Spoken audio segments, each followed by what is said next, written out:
স্বৰূপে জানিলা তুমি আমাৰ স্বৰূপ বংশ হৰিয়াবে চলিব নিশ্চয় সাধিল উদ্ধৱ দেৱ তাৰ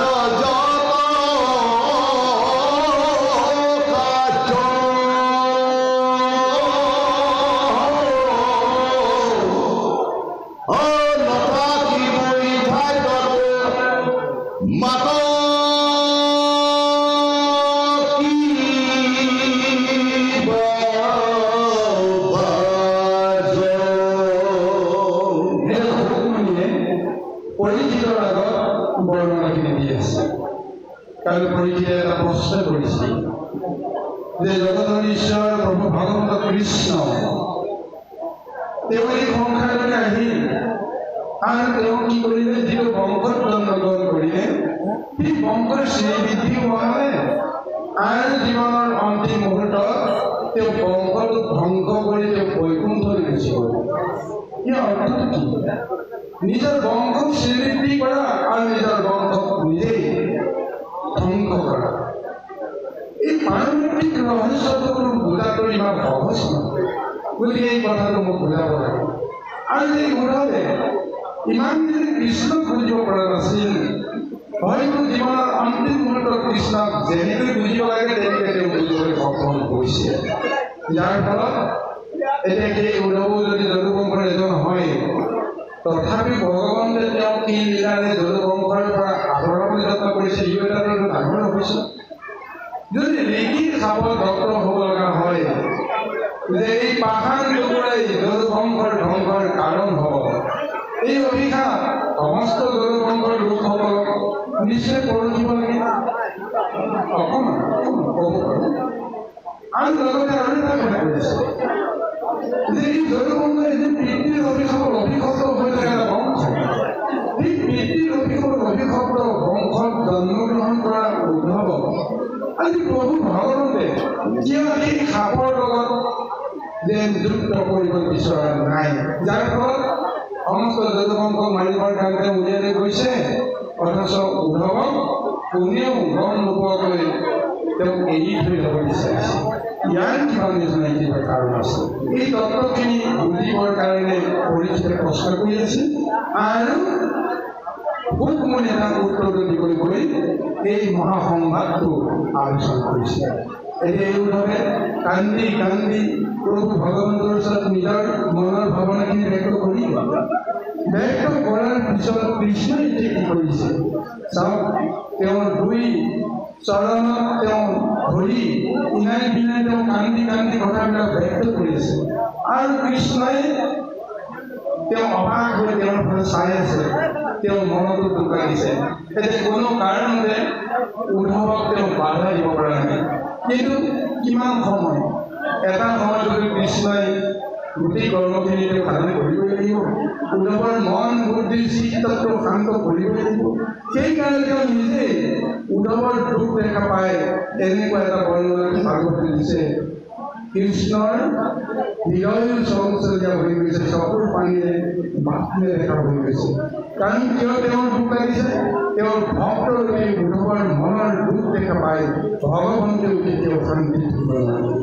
ভগৱতৰ মনত যেতিয়া দুখ দেখা পায় ভগৱন্তে সুখত থাকিব নোৱাৰে। ভগৱন্তে যেতিয়া হাঁহিব, ভগৱন্তে ভকতেও তেতিয়া হাঁহিব। সেইকাৰণে আজি তেওঁ কি কৰিছে, উদ্ধৱৰ মনৰ এই দুখটো চাবৰ কাৰণে তেওঁ কি কৰিছে, দুয়োখন বাহুত ধৰি তেওঁ লাহেকৈ উঠাই লৈছে। উঠাই লৈ তেওঁ আঁকোৱালি ধৰিছে আৰু পীত বস্ত্ৰে নিজৰ মুখখনকো তেওঁ মুচি লৈছে। উদ্ধৱৰ চকুৱে মুখেও চকুৰ পানীৰে টিকি থকা সেই অৱয়ৱটো তেওঁ মুচিবলৈ যত্ন কৰিছে আৰু ধীৰে ধীৰে তেওঁ ক'বলৈ যত্ন কৰিছে, যে সখী তুমি যে যিখিনি কথা ব্যক্ত কৰিলা স্বৰূপতে সেইটো সত্য। মই আৰু এই সংসাৰত থাকিবলৈ মোৰ আৰু ইচ্ছা নাই, কাৰণ যি সময়লৈ মই আহিছিলোঁ, যি লীলা কৰিবলৈ আহিছিলোঁ, দেৱকাৰ্যৰ সাধনাৰ কাৰণে মই সংসাৰ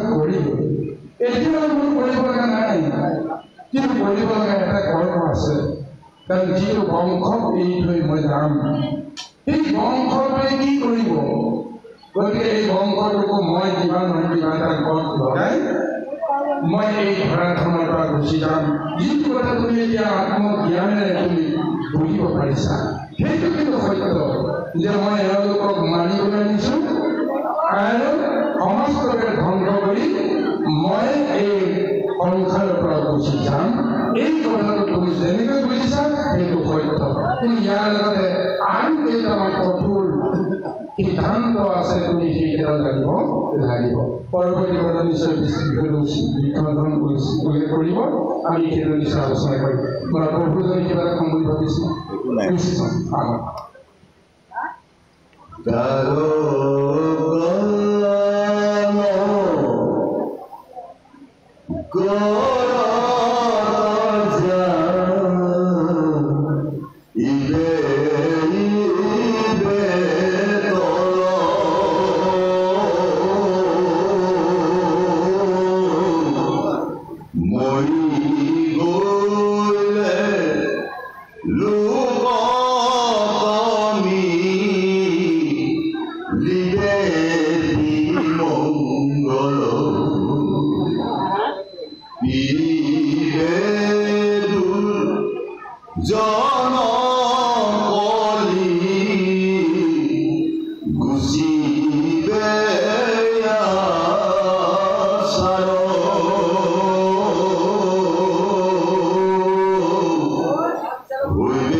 জ্ঞানৰ যি ভক্তিৰ যিটো পন্থৰে জগতক উদ্ধাৰ কৰিব পাৰে সেই পন্থটো নাইকিয়া হৈ যাব যদিহে তুমি আৰু মই দুজনী যাওঁ গতিকে সেইকাৰণে ধৰণে লোকসকলক পূৰণ কৰিব অধুগতি যাব গতিকে তুমি ভগৱতীৰ পন্থ ৰক্ষা কৰিবৰ কাৰণে তুমি থাকিব লাগিব এয়া প্ৰভু ভগৱতে দিয়া এক মহা উপদেশ ইয়াতে গোটেই পত্ৰখিনি আমি বিশ্লেষণ কৰিবলৈ ওলাই যায় কিয় প্ৰভু ভগৱন্তে দ্বাৰকা নগৰখনক সাগৰত কৰণীয়াব বিচাৰিছে কিয় তেওঁৰ লগে লগে পবিত্ৰ শৌচ ধৰ্মৰ সমস্ত নীতি এই পৃথিৱীৰ পৰা তেওঁ হৰণ কৰি লৈ যাব বিচাৰিছে যাৰ ফলত দুজন অধৰ্মীসকলে সৰ্বসাধাৰণক ঘৃণা কৰিবলৈ উপক্ৰম কৰিব।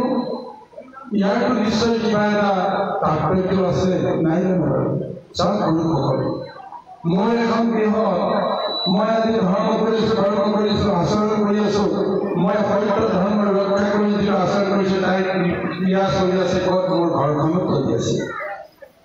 কিন্তু মোৰ পুত্ৰজন মহাধৰ্মী, অনাচাৰী, দুৰাচাৰী এনেকুৱা কৰ্ম কৰাৰ পিছতো মোক যেতিয়া প্ৰত্যক্ষ কৰিছে লোকসকলে, মোৰ জৰিয়তে তেওঁৰ হাতখন মাফ হৈ আছে। যে পুত্ৰ ইমান বেয়া কৰ্মটো কৰিলে, কিন্তু পিতৃৰ মুখলৈ চাই তেওঁক একো এষাৰ ক'ব নোৱাৰে। কিয় নোৱাৰে? যে সিজনৰ ফালে চালে বেলেগ এটা ভাৱ আহে, আৰু তেওঁক লৈ লক্ষ্য কৰিয়ে হাজাৰটা দুখ সহ্য কৰিব লগা হৈ যায়, হয় নে নহয়? কিন্তু মই যিটো শক্তি ধাৰণ কৰি জগতত কৰ্ম কৰি আছো, সেই শক্তিটো যদি মোৰ গৃহত থকা সকলে যদি ধাৰণ কৰি ৰাখিব নোৱাৰে, মোৰ পুত্ৰজনে মোৰ জ্ঞানটো, মোৰ ধৰ্মটো যদি আচাৰখিনি নীতিখিনি যদি পালন নকৰে, মই সদায় নিখণ্ডে আৰতি কৰি থাকোঁ, ঈশ্বৰ কৰি থাকোঁ, মোৰ পুত্ৰই কোনোদিন ধূপ চাকি এটা যদি নজ্বলায়, তেতিয়াহ'লে মোৰ সমস্ত শক্তি তেওঁ ধৰি ৰাখিব পাৰিব নোৱাৰে। গতিকে সেইকাৰণে যি আচাৰ নীতি মোৰ গৃহত মোৰ জৰিয়তে চলি আছে, যিটো শুভ প্ৰভাৱ চলি আছে, মই গুচি যোৱাৰ লগে লগে সেই শুভ প্ৰভাৱো মোৰ গৃহৰ পৰা আঁতৰি যাব। কাৰণ মোক ৰক্ষা কৰিবৰ কাৰণে, মোৰ ধৰ্ম পালন কৰিবৰ কাৰণে কোনো এজন উত্তৰাধিকাৰী থাকিব লাগিব। যদি নাই তেতিয়াহ'লে কেনেকৈ? আজি জনসংখ্যা তুমি গাঁৱৰ কৰি সমস্তবিলাক অনাচাৰী, সমস্তবিলাক অহংকাৰী, সমস্তবিলাকে ব্ৰহ্ম পুৰুষসকলক, ঋষিসকলক পৰীক্ষা কৰিবৰ কাৰণে, জ্ঞান পৰীক্ষা কৰিবৰ কাৰণে ধৃষ্টতা কৰিব পাৰে। এনেকুৱা অহংকাৰী দুৰাচাৰীসকলৰ জৰিয়তে ধৰ্মৰ ৰক্ষা হ'ব। গতিকে ধৰ্মৰ আচাৰ ব্যৱস্থাবিলাক চব গুচি যাব। কিন্তু আজি উদ্ধৱ কৈছে, এই উদ্ধৱ তুমি যাব নোৱাৰা, কাৰণ তুমি বুজি পোৱা নাই যে মই তোমাক কিয় ইয়াত ৰাখি থবলৈ বিচাৰিছোঁ। ওপৰে ওপৰে কৈছোঁ সঁচা যে তুমি আৰু মই এক, গতিকে মোৰ ভকত হিচাপে তুমি এই কৰ্মখিনি কৰিব লাগিব, যাৰ কাৰণে ধৰ্ম পন্থটো তুমি ৰাখিব লাগিব আৰু ভক্তিৰ পন্থটো তোমাৰ জৰিয়তে ৰক্ষা কৰিব লাগিব। সেইকাৰণে তুমি থাকিব লাগিব। অৰ্থাৎ এই কথা ক'বলৈ গৈছে যে ভকতে যদি ভগৱন্তৰ সমস্ত কৃপা লাভ কৰিব পাৰে, ভগৱন্তক যদি নিজৰ আত্মাত সত্তাত যদি এক কৰিব, যিসকলে ধ্যান কৰিব পাৰে, সেইসকলক বংশৰ পৰিচয় কোনো মৰ্যাদাই, কোনো ধৰণৰ দুখ তাতে চুব নোৱাৰে। অৰ্থাৎ এই মুহূৰ্তত জীৱনটো তেওঁ উদ্ধাৰ কৰি দিছে। তুমি যদুবংশ হৈ যদি তোমাৰ বংশ পৰিচয়ত যদুবংশৰ প্ৰলেপটো তোমাৰ নাই, আজি যে কৃষ্ণই এই কথাটো স্পষ্ট কৰি কৰিছে। সেইকাৰণে ঋষিৰ সাপে তোমাক পলক কৰিব নোৱাৰে। একান্ত ভক্তসকলক কোনো দুখ আৰু তাপে অভিশাপে ক্ৰিয়া কৰিব নোৱাৰে। যদিহে কিবা নহয় কিবা এটা দুখৰ দুখ নাথাকে, তেতিয়াহ'লে অভিশাপে কেতিয়াও ক্ৰিয়া কৰিব নোৱাৰে। আজি উদ্ধৱক যদুবংশৰ অভিশাপে ক্ৰিয়া কৰিব নোৱাৰে। কৃষ্ণই এই কথাটো ভালকৈ উপলব্ধি কৰি জগতক প্ৰদৰ্শন কৰিছে। মোৰ ভগতক কোনো ধৰণৰ বিষয়ৰ বাসনাই কেতিয়াও কলুষিত কৰিব নোৱাৰে, অভিশাপে অভিশপ্ত কৰিব নোৱাৰে। তেওঁৰ ইচ্ছা অনুসৰি সমস্ত কৰ্ম সাধন কৰিবলৈ তেওঁ শক্তি পাব। গতিকে এই মহাতত্ত্বটোকে বিশ্লেষণ দি আজি উদ্ধৱক কৈছে যে তুমি আৰু মই এক বুলি কৰি আজিলৈকে ভাবিব পৰা নাই, কিন্তু মই তোমাক এই জ্ঞানটো তোমাক দিব বিচাৰিছোঁ, তুমি আৰু মই এক। গতিকে মোৰ অবিহনে মোৰ কৰ্মখিনি তুমি কৰিব লাগিব। এই মহাতত্ত্ব পালন কৰি গৈ আছে।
যত দেখা শুনা মায়া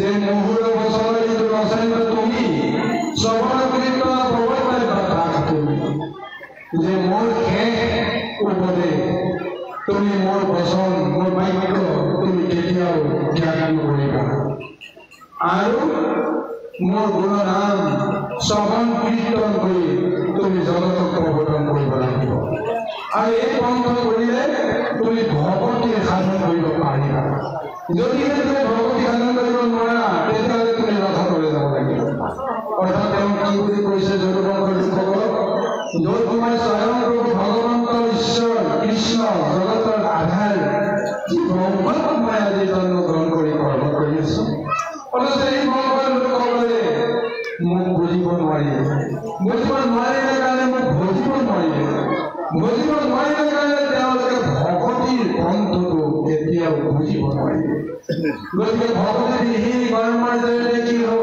ধ্বংস গতিকে তেওঁলোকে ধ্বংস পথলৈ গৈ আছে আৰু তুমি অন্ততঃ মুখটো বুজিছা জীৱনৰ অন্তিম মুহূৰ্তত নিজৰ সংসাৰলৈকে নিজৰ কিহৰ মায়াকে তুমি আজি অসাৰ বুলি ক'লা কৈ যদি ভাবিলা যে মই যদি গুচি যাওঁ তুমি কেনেকৈ জীয়াই থাকিবা তোমাৰ মনত এইটো ভাৱনা ইয়াৰ বাহিৰে বেলেগ ভাৱনা নাই আৰু এই ভাৱনাটোৰ কাৰণে তুমি আজি কৰি গৈছা জীৱন্তৰে তুমি কৰি গৈছা গতিকে সেইকাৰণে মই তোমাক কৈছোঁ যে মোৰ আজ্ঞা পালি তুমি ভগৱতীৰ পন্থ ৰক্ষা কৰিবৰ কাৰণে জগতত থাকিব লাগিব আৰু তুমি এইটোলৈ জানিবা তুমি কি দ্বাৰকাত নাথাকিবা কাৰণ 7 দিনৰ ভিতৰতে দ্বাৰকা সাগৰত তল যাব তেতিয়া দ্বাৰকা তুমি কেনেকৈ থাকিবা তাৰ আগতে তুমি বদৰিকাশ্ৰমলৈ যাবা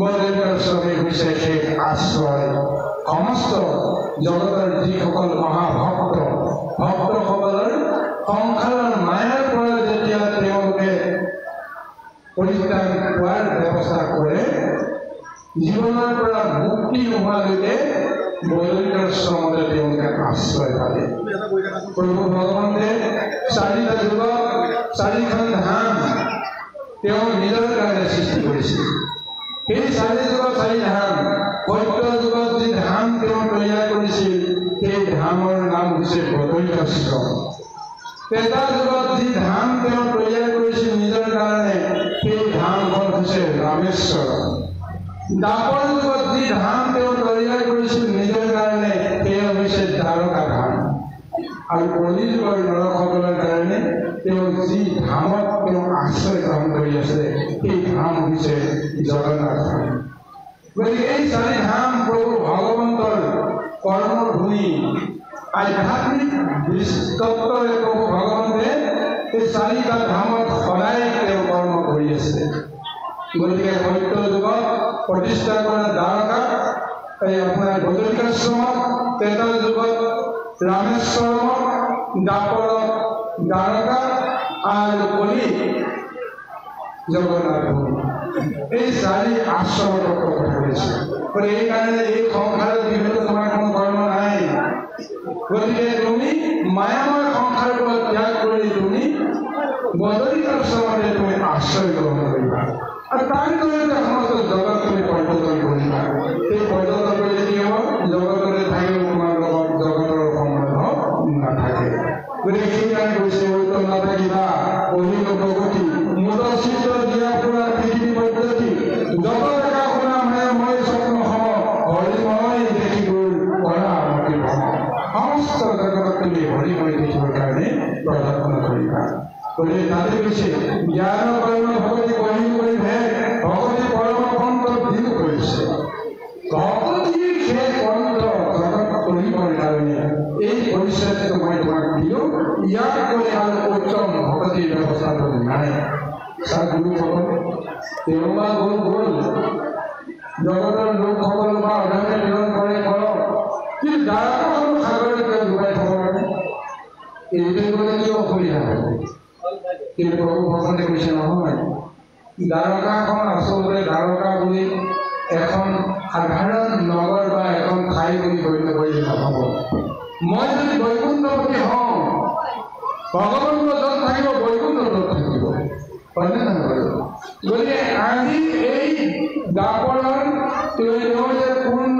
ব্ৰহ্মৰূপ ধাৰণ কৰি সাধাৰণ এটা মানৱিক দেহ ধাৰণৰ জৰিয়তে জগতক যে তেওঁ মহা আশ্চৰ্যৰে কৃপা কৰি আছে তাৰ মাজেৰে এইটো তত্ত্ব দেখুৱাইছে যে মই বৈকুণ্ঠ নাই য'ত বৈকুণ্ঠ থাকিব লাগে সেই বৈকুণ্ঠত মই নাই কিন্তু মই আজি য'ত আছোঁ তাতেতো মই বৈকুণ্ঠ বনাব লাগিব গতিকে সেই বৈকুণ্ঠ তেওঁ নিৰ্মাণ কৰিলে কেতিয়া জৰাসন্ধৰ ভয়ত পলাই তেওঁ নিৰাপদ এটা আশ্ৰয় বিচৰাৰ চেলুটো দেখুৱায় তেওঁ সাগৰৰ পৰা জলৰ মাজৰ পৰা সেই ভূমি উদ্ধাৰ কৰি লৈ আছে কোনেও দেখা নোপোৱা এখন ভূমি সাগৰৰ পৰা তেওঁ উদ্ধাৰ কৰি নিজৰ কাৰণে তাত এখন মহানগৰ বিশ্বকৰ্মাৰ জৰিয়তে তেওঁ কোনেও গম নোপোৱাকৈ তেওঁ তৈয়াৰ কৰি লৈছে গতিকে এইখন অন্য নহয় এইখন স্বয়ং বৈকুণ্ঠপুৰী যদি ভগৱন্ত যদি যায়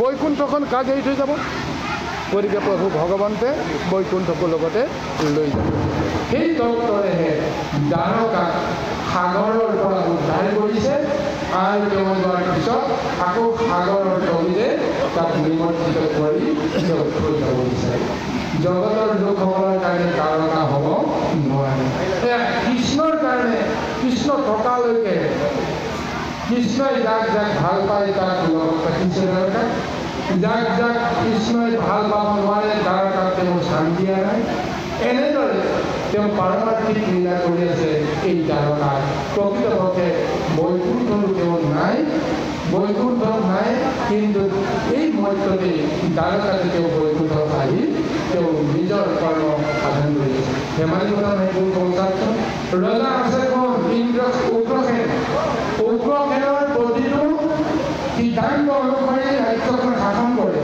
এয়া মথুৰা ৰাজ্যৰ শাসনৰ কথা কিন্তু প্ৰভু ভগৱন্তে সদায় নিজৰ পৌৰোহিত্যত এখন ধৰ্মসভা পাতে সেইখন সভাৰ নাম সুধৰ্ম সভা যিখন সুধৰ্ম সভা বৈকুণ্ঠ পৰাই চলে কিন্তু এই সুধৰ্ম সভা এই দ্বাৰকাত কৃষ্ণই সদায় এই সভাখন অনুষ্ঠিত কৰে সেই সভাত অনুষ্ঠিত কৰি দেশ দ্বীপান্তৰ সমস্ত জগতত ক'ত কি হৈ আছে তাৰ খবৰ ৰখে কাৰ জৰিয়তে কি কৰ্ম কৰিব লাগিব তাৰ সিদ্ধান্ত এই মানে হেৰি আপোনাৰ সুধৰ্ম সভা হয় গতিকে যি কৰ্ম উগ্ৰসেন ৰজাৰ জৰিয়তে কৰিব পৰা নাযায় সেই কৰ্মখিনি সুধৰ্ম সভাৰ জৰিয়তে তেওঁ জগতৰ কল্যাণৰ কাৰণে সেইখিনি কৰ্ম কৰিবলৈ সিদ্ধান্ত গ্ৰহণ কৰে প্ৰতিটো সিদ্ধান্ত জৰাসন্ধক মাৰিবৰ কাৰণে কৰা সিদ্ধান্ত ক'ত গৈছিল সুধৰ্ম সভাত হৈছিল নৰকাসুৰক বধ কৰাৰ সিদ্ধান্ত ক'ত হৈছিল সুধৰ্ম সভাত হৈছিল পণ্ডকক মাৰিবৰ কাৰণে কৰা সিদ্ধান্তটো ক'ত হৈছিল সুধৰ্ম সভাত হৈছিল ৰাজসুই যজ্ঞ যুধিষ্ঠিৰে পাতিব লাগে তাৰ সিদ্ধান্ত ক'ত হৈছিল সুধৰ্ম সভাত হৈছিল হয়নে নহয় গতিকে এই সিদ্ধান্ত গ্ৰহণ কৰি তেওঁ যিটো কৰ্ম কৰি আছে প্ৰকৃততে বৈকুণ্ঠত যিটো কৰ্ম কৰে এটা কৰ্ম তেওঁ সদায় ক'ত কৰি আছে দ্বাৰকাত কৰি আছে গতিকে এই পাৰমাৰ্থিক ব্যৱস্থাৰ মাজত ভগৱন্তে মায়াময় সংসাৰৰ বিষয়সকলক অধৰ্মীসকলক এই পূৰ্ণ বৈকুণ্ঠ ৰূপী দ্বাৰকাকে তেওঁ থৈ নাযায় লগতে লৈ ব্যৱস্থাটো কৰা আছে গতিকে এইকাৰণে এই মহত্বটো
নিশ্চয় বহু ভগতিয়ে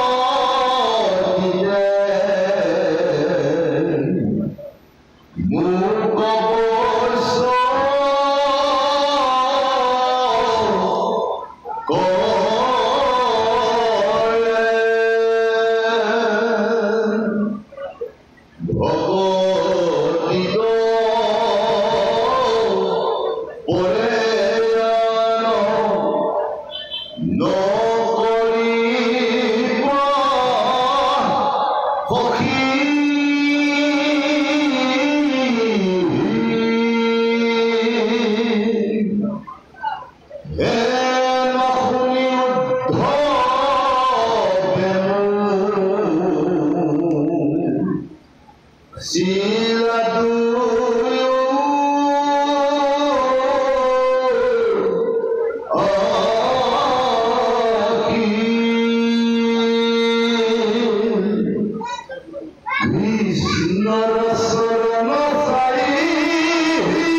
কৃষ্ণৰ এক কঠোৰ সিদ্ধান্ত আৰু আজ্ঞা দিয়াৰ পিছত উদ্ধৱৰ বুজিবলৈ বাকী নহ'ল।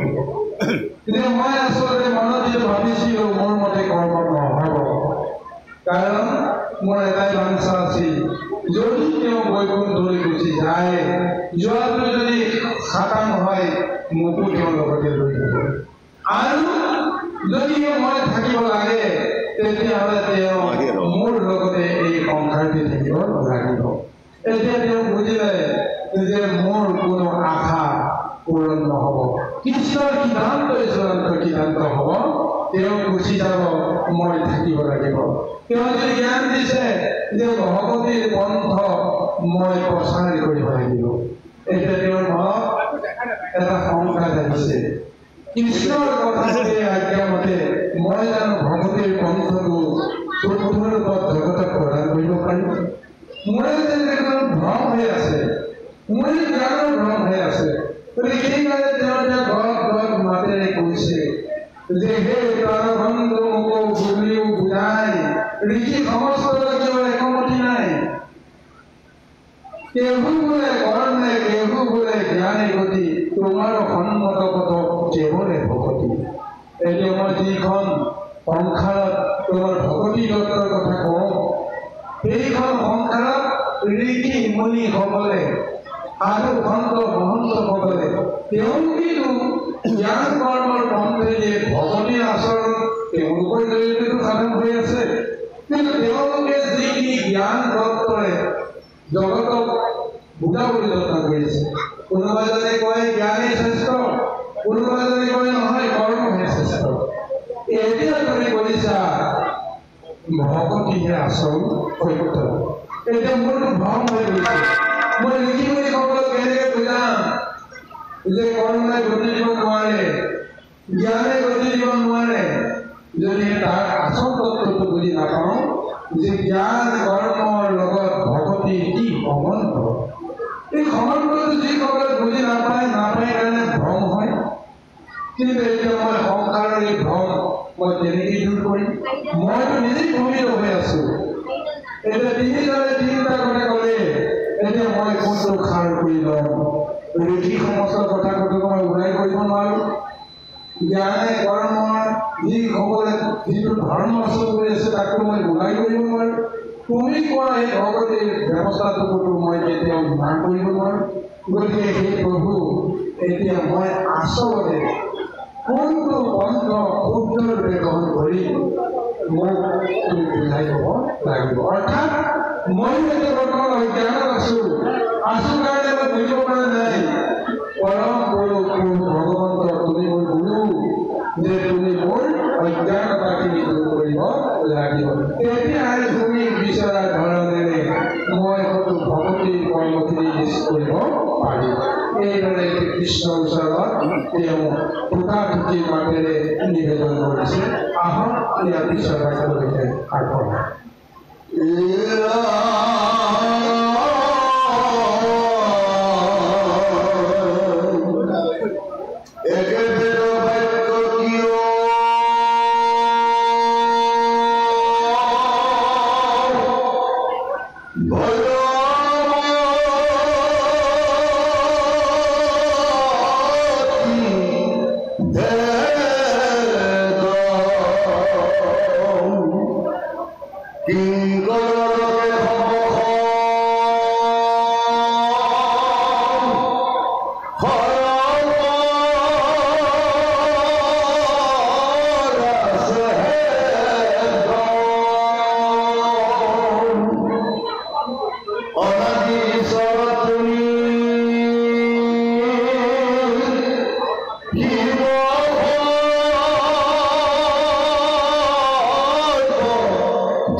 কিছুমানে কয় জ্ঞানে গতি পায়, কিছুমানে কয় কৰ্মই গতি পায়, কিছুমানে জ্ঞান কৰ্মৰ সমস্ত বিধি ব্যৱস্থাবিলাকো ওলাই কৰিব বিচাৰে। গতিকে এই নিয়ম ব্যৱস্থা পালন কৰাৰ পিছতো কি কাৰণত নানাজনৰ মতিভ্ৰম হয়। গতিকে এই সমস্ত কথা মই জানিব লাগিব। কাৰণ তুমি ঈশ্বৰ, অনাদি ঈশ্বৰ, তুমি শিৱ, তুমি সৰ্বজান, তুমি সমস্ত জানা। সমস্ত জগতত সমস্ত জ্ঞানৰ ভাণ্ডাৰ কেৱল তোমাৰে আছে। তুমি শিৱ, তুমি শুদ্ধ, তুমি সমস্ত জানা। গতিকে এই তত্ত্বকো বুজাই ক'ব লাগিব। তাৰপিছত আনন্দময় প্ৰভু ভগৱন্তৰ মাধৱে ব্যক্ত কৰিছে যে মাধৱে সিদ্ধান্ত তুমি মোৰ মহামিত্ৰ ভগত একান্ত। যে এই প্ৰশ্নটো যে তুমি মোক কৰা, মই তোমাক সমস্ত মনৰ সংঘাত দূৰ কৰিবৰ কাৰণে উত্তৰটো দিম। এটা কাৰণতে দিম, তুমি যে মোৰ মহামিত্ৰ। কিন্তু আচলতে এই জ্ঞান তত্ত্বটো বুজিবৰ কাৰণে তোমাৰ এতিয়া শক্তি সামৰ্থ্য হোৱা নাই কাৰণে তুমি ভ্ৰমিত হৈ আছা। আচলতে জ্ঞান তত্ত্বটো আমি ক'ৰ পৰা পাব লাগে? নিজৰ আত্মজ্ঞানৰ পৰা পাব লাগে, নহয় জানো বাৰু? ইজনে কৈছে এটা, সিজনে কৈছে এটা, সিজনে কৈছে এটা, তিনিজনৰ তিনিটা মত লৈ মই নিজৰ মনতে যদি তাক শুদ্ধি বিচাৰ কৰি শুদ্ধটো নিৰূপণ কৰিব পাৰোঁ, সেইটোকে কৈছে আত্মজ্ঞান। এই আত্মজ্ঞান তুমি এতিয়া পোৱা নাই, গতিকে যোনে যিটো কৈছে তাকে তুমি মানি লৈছে। ইয়াৰ কথা শুনিলে তাৰ কথা শুনি যিমান ভাল বুলি ক'ম, তাৰ কথা শুনিলে তাৰটো ভাল বুলি ক'ম। অৰ্থাৎ যাৰে কথা শুনে তাকেই তেওঁ শুদ্ধ বুলি জ্ঞান কৰা মানে কি? তেওঁ মতিচন্ন হৈ গৈছে, তেওঁ বিচলিত কৰিব পৰা শক্তি সেইসকলৰ আছে। মোক ভালকৈ তেওঁ বুজাই কৈছে, মই তেওঁৰ মতে বুজিলোঁ। তেওঁ বুজি যোৱাৰ পিছত আন এজনে ইটোৱে মোক ভালকৈ আৰু কিবা এটা বুজালে, মই তেওঁৰ কথাটোকে বুজিলোঁ। তাৰমানে মই যে আচলতে একো বুজা নাই, প্ৰমাণটো সেইটোৱে নহয়। গতিকে সেইকাৰণে ভগৱানে এই তত্ত্বখিনি বুজিবৰ কাৰণে তোমাৰ শক্তি সামৰ্থ্য নাই। কিন্তু তথাপিও মই তোমাক দিম কিয় কাৰণে জানা? তুমি যে মোৰ পৰম মিত্ৰ। কিন্তু মিত্ৰ কোনো কাৰণতে ভিন্ন বুদ্ধিৰে বিশ্লেষণ কৰিব নোৱাৰো, কাৰণ তুমি এতিয়া সেইকাৰণে মোৰ মিত্ৰ। মোৰ লগে হ'লে তুমি বোলে থাকিব নোৱাৰা, মোৰ লগে হ'লে তুমি মৰিব লাগিব, আত্মঘাত কৰিব লাগিব, অৰ্থশূন্য বুলি ভাবিছা, সংসাৰখন অসাৰ বুলি ভাবি লোৱা। গতিকে সেইকাৰণে তুমি মোৰ বন্ধু বান্ধৱ। গতিকে সেইকাৰণে মই তোমাক সমস্তখিনি কম। কিন্তু তাৰ তত্ত্বটো কথা তেওঁ ব্যক্ত কৰিছে। শুনা, কিয় এনেকুৱা মতিভ্ৰম হয় তাৰ কাৰণ আছে। মই প্ৰথমতে কওঁ, এই বেদ মই সৃষ্টি কেতিয়া কৰিছিলোঁ? যে সৃষ্টিৰ আদিতে যেতিয়াই ব্ৰহ্মাণ্ড সৃষ্টি কৰি মই সৃষ্টিৰ লীলাৰে জীৱবিলাকৰ লগত মই এটা খেলা কৰি আনন্দ লাভ কৰিবৰ কাৰণে যত্ন কৰিছিলোঁ, তেতিয়াই সেই জীৱবিলাকৰ কাৰণে মই মোৰ দেহৰ পৰা জ্ঞানৰূপী বেদ মই জন্ম দিছিলোঁ। মই দেহৰ পৰাই তাক উদ্ধাৰ কৰিছিলোঁ। আৰু সেই বেদ নিৰ্গুণ আছিল। সেই নিৰ্গুণ বেদে কি কৰিছিল? সমস্ত জগতক যিটো জ্ঞান দিব সেইটোকে সাৰ কৰি ল'ব। সেই জ্ঞানক বিভ্ৰাট কৰিব লগা এটা ব্যৱস্থা সেই সময়ত নাছিল। কিন্তু সংসাৰখন চলিতে এটা সময়ত যেতিয়া পুনৰ সংসাৰৰ মহাপ্ৰলয় আহিল, মহাপ্ৰলয়ৰ জৰিয়তে সৃষ্টিখন পুনৰ নিৰ্মাণৰ যে ব্যৱস্থা কৰা হ'ল, সেই মহাপ্ৰলয়ৰ সংসাৰৰ সমস্ত শক্তিবিলাক সম্পদবিলাক জলত দহিত হ'ল। প্ৰলয়ৰ জলত বেদো হেৰাই গ'ল। বেদখন যেতিয়া প্ৰলয়ৰ জলত হেৰাই গ'ল, প্ৰলয়ৰ জল মানে কি? মায়া গ'ল। গতিকে মায়াৰ জলত যেতিয়া দহিত হ'ল, পিছত পুনৰ সংসাৰ সৃষ্টি কৰিবলৈ যেতিয়া বিচাৰিলোঁ, সেই বেদ মই আকৌ প্ৰলয়ৰ জলৰ পৰা মই উদ্ধাৰ কৰি দিব। উদ্ধাৰ কৰি কাক দিলোঁ? ব্ৰহ্মাকে দিলোঁ। কাৰণ প্ৰজাপতি ব্ৰহ্মা সৃষ্টিৰ দায়িত্বটো দিয়াৰ লগে লগে এই জ্ঞানৰ কৰ্মৰ আচৰণৰ বিধিখনো আইনখনকো বেদখনকো তেওঁকেই দিয়া হ'ল। অৰ্থাৎ যিখন গৃহত যিজন পিতৃৰ জৰিয়তে গোটেই গৃহখন চলে, আচল নিয়ম কানুনবিলাক কোনে প্ৰচলন কৰে, কোনে ধৰি ৰাখে? পিতৃজনে ধৰি ৰাখে। তেওঁৰ পৰাহে বাকীবিলাক হয়। সেইকাৰণে জগত সৃষ্টিকাৰক ব্ৰহ্মাৰ হাতত প্ৰভু ভগৱানে বিধি ব্যৱস্থাখনকো সমৰ্পিত কৰি দিয়ে। গতিকে মায়াৰ জলৰ পৰা উদ্ধাৰ কৰা বেদখন যেতিয়া ব্ৰহ্মাৰ হাতত দিয়া হ'ল, সেই বেদ ব্ৰহ্মাৰ পৰা বিভিন্নজনে পাবলৈ কেনেকৈ উপক্ৰম কৰিলে, তাৰ ফলত বেদ যে প্ৰকৃততে মায়াময় এটা ৰূপ ল'লে, এই বৰ্ণনাটো এতিয়া পৰৱৰ্তী পদত দিবৰ কাৰণে প্ৰদৰ্শন কৰিছে।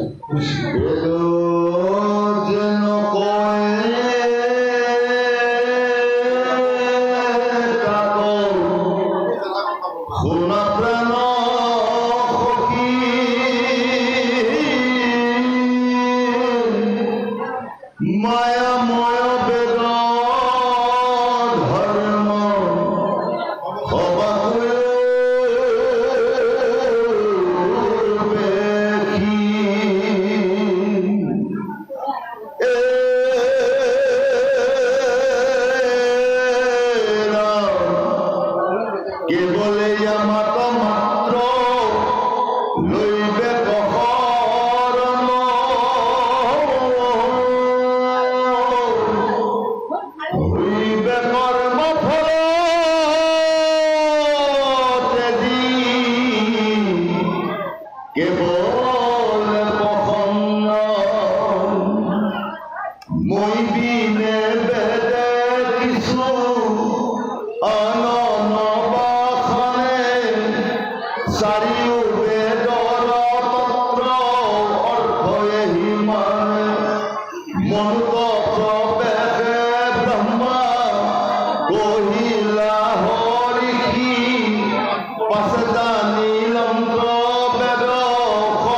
কেৱল মোৰ কথা তুমি মনা, মোক তুমি ধ্যান কৰা, মোৰ বাহিৰে একো নাই।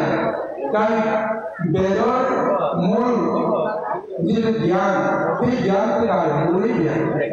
বেদক মই প্ৰশংসা কৰোঁ, মোৰ বাহিৰে বেলেগে কেতিয়াও বেদক বুজিব নোৱাৰে। কিন্তু মায়াময় পৰম্পৰাৰ লগেই বেদৰ চাৰি অৰ্থ হৈ গ'ল। কিন্তু প্ৰকৃততে চাৰি নামে চাৰি বেদ, নাম নাৰায়ণ, শংখ চক্ৰ গদা পদ্ম কৰে ধাৰণ। এয়া প্ৰভু ভগৱন্তৰ যি চাৰি মহাতত্বৰ নামৰ যি মহত্ব, বেদৰ চাৰি বেদত নাৰায়ণ নামৰ মহত্বই সোমাই আছে, তত্বই সোমাই আছে। গতিকে এই কথাষাৰ স্বয়ং তেওঁ ভগৱন্তৰ বাহিৰে বেলেগে বুজিব নোৱাৰা হৈ গ'ল। কাৰণ মায়াময়ৰে এই মায়াময় বেদখন যেতিয়া ব্ৰহ্মাৰ হাতত পৰি, সেই ব্ৰহ্মাই প্ৰথমতে সেই বেদখন তাক দিলে। ব্ৰহ্মাই মনুক দিলে। মনুক এইকাৰণে দিলে যে এইখন সংসাৰত কেইবাখনো ৰাজ্য চলি আছে, কেইবাজনৰ ৰজাৰ শাসন চলে। সেই শাসনৰ জৰিদাৰ যাৰ হাতত আছে, সেইজনকে যদি সেই বিধিখন দিয়া যায়, সমস্তজনে সেই বিধিখন পাব। ৰজাৰ জৰিয়তে আইনখন সাধাৰণজনে পায়। সেইকাৰণে ব্ৰহ্মাই সৃষ্টিখন চলাবৰ কাৰণে মনুৰ সৃষ্টি কৰিলে। মনুৰ জৰিয়তে প্ৰভু ভগৱন্তৰ এই সংসাৰখন চলি আছে। 14 মনুৰ বিৱৰণ আমাৰ এই ভাগৱতত উল্লেখ আছে। গতিকে আদ্য মনু স্বয়ম্ভু, যিজন ব্ৰহ্মাৰ দেহৰ পৰা জন্ম হৈছিল, সেই স্বয়ম্ভু মনুক প্ৰথমতে মায়াময় বেদখন প্ৰদান কৰিছিল। আৰু এই স্বয়ম্ভু মনুৱে এই বেদখন কাক দিছিল? যে তেওঁ সপ্তঋষিক প্ৰদান কৰিছিল। তেওঁৰ যিজন প্ৰথম পুত্ৰ ৰূপত চাৰিশিত আহিছিল, নহয় জানো বাৰু? তাৰপিছত আহিছিল নাৰদ। নাৰদৰ পিছত 7জন মহামুনি আহিছিল। সেই 7জনকে কোৱা হৈছে সপ্তঋষি। সেই সপ্তঋষিক প্ৰথমতে এই বিধিখন ব্ৰহ্মাই প্ৰদান কৰিছিল। এই সপ্তঋষিসকলৰ পৰা কোনে পাইছিল? যে দেৱতাসকলে পাইছিল, অসুৰসকলে পাইছিল, নাগসকলে পাইছিল। আৰু তাৰ বহু পিছতে মনুষ্যই এই বেদখন লাভ কৰালৈকে বেদৰ যিটো পন্থ দীঘলীয়া হৈছিল। গতিকে এই দীঘলীয়া পন্থ বেদখন ব্ৰহ্মাৰ পৰা পোৱাৰ পিছত মনুষ্যই পোৱালৈকে এই বেদৰ নানা অৰ্থ হৈ গ'ল। যোনে যেনেকৈ বুজে সেই অনুসাৰে বেদৰ ব্যাখ্যান কৰিবলৈ আৰম্ভ কৰিলে। এতিয়া ব্ৰহ্মাই যেনেকৈ বুজালে, মনুৱে যেনেকৈ বুজিলে, মনুৱে বুজাৰ ধৰণে সপ্তঋষি ক'লে, সপ্তঋষিয়ে যিটো বুজিলে সেইখিনিয়ে পৰাশৰক নাগদলক সিদ্ধসকলক প্ৰদান কৰিলে। আৰু সেইসকলে মৰমতী নৰকসকলক দিবৰ কাৰণে যাওঁতে বেদৰ আচল অৰ্থটো লোপ পাই গ'ল। কোনে নুবুজা হৈ গ'ল। সেইকাৰণে যাৰ যেনে মতি, ঠিক তেনেদৰে জ্ঞান তেওঁলোকে আয়ত্ত কৰিব পাৰে। চিন্তাটো চাবচোন, একে ক্লাছতে 100জন ছাত্ৰ ছাত্ৰী আছে, একেটা ক্লাছতে একেজনে একেখিনি পাঠন কৰি একেখিনি তথ্যকে বা একেখিনি জ্ঞানকে প্ৰদান কৰিলে, কিন্তু 100জন ছাত্ৰৰ ভিতৰত সমস্তই একে ধৰণে সেই জ্ঞানটো আহৰণ কৰিব নোৱাৰিব। কোনোবাই শুদ্ধকে বুজিলে, কোনোবাই অলপ বুজিলে, কোনোবাই একো নুবুজিলে। একো নুবুজালৈও কোনোবাই যদি সোধে যে কি বুজিলা, তেওঁ বুজা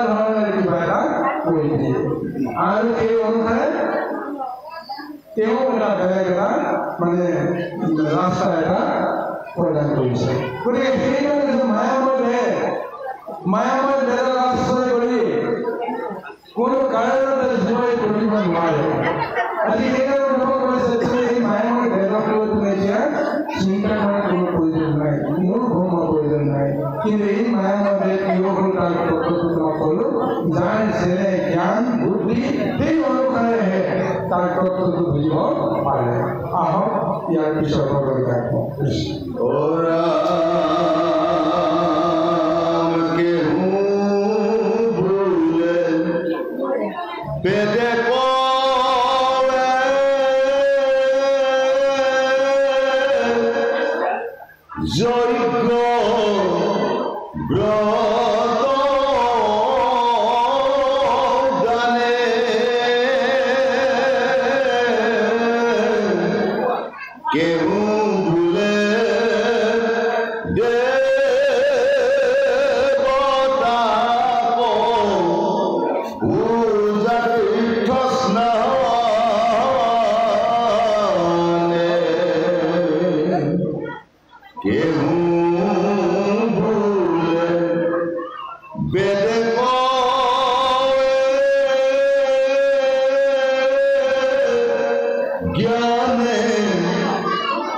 আমি বিধি অবিধি কথা চিন্তা কৰা নাই যে আগতে এইটো নিয়মতে কৰে গতিকে আমি এইটো নিয়মতে কৰিব লাগিব অন্ধভাৱে কৰ্মখিনি কৰে কিন্তু কৰ্মখিনি প্ৰকৃততে বেদৰ নিয়ম অনুসাৰে কৰ্মখিনি কৰিবলৈ যোৱা হয় বিধি মানে বেদ মানে বিধি য'ত নিয়ম আছে য'ত সংযম আছে য'ত এইটো কৰিব নাপায় সেইটো কৰিব পায় ব্যৱস্থাখিনি আছে সেইটো বেদ এই বেদ লিখিত হ'ব পাৰে অলিখিত হ'ব পাৰে কিন্তু তাকে কৈছে এৰি গটো লৈ পাখণ্ডৰ মতি তাৰপিছত কয় কিছুমানে যে কোনটো ভাল কোনটো বেয়া বুজিব পৰা কোনো ৰাস্তা নাই যেতিয়া মোৰ মনৰ যি ইচ্ছা তাকে কৰিম মই যিটো শুদ্ধ বুলি ভাবোঁ সেইটোকে কৰিম গতিকে মই কাৰো কথা নকৰোঁ এনেকুৱা কিছুমান ধাৰণা লৈ কৰ্ম কৰে তাক পাখণ্ড বুলি কৈছে আৰু কৈছে এই ব্যৱস্থাৰ মাজেৰে যদি কৰ্ম কৰে বেদৰ আচাৰ লয় তেতিয়াহ'লে তেওঁলোকে কোনো কাৰণতে মোক নাপায় তেওঁলোকে অধোগতি যাবলৈ বাধ্য হ'ব ঠিক এনেদৰে আজি সুন্দৰভাৱে বেদৰ তত্ত্বটোৰ কথা বিশ্লেষণ দি আছে কৃষ্ণ আপুনি কওক মই এটা কৰিলোঁ ৰাখি বহি আছে তেনেকৈ প্ৰশ্ন ওলাইছে সেইদিনাখন প্ৰশ্ন ওলোৱা নাই মই চালোঁ ন তাৰমানে প্ৰশ্নটো ওলালে ভাল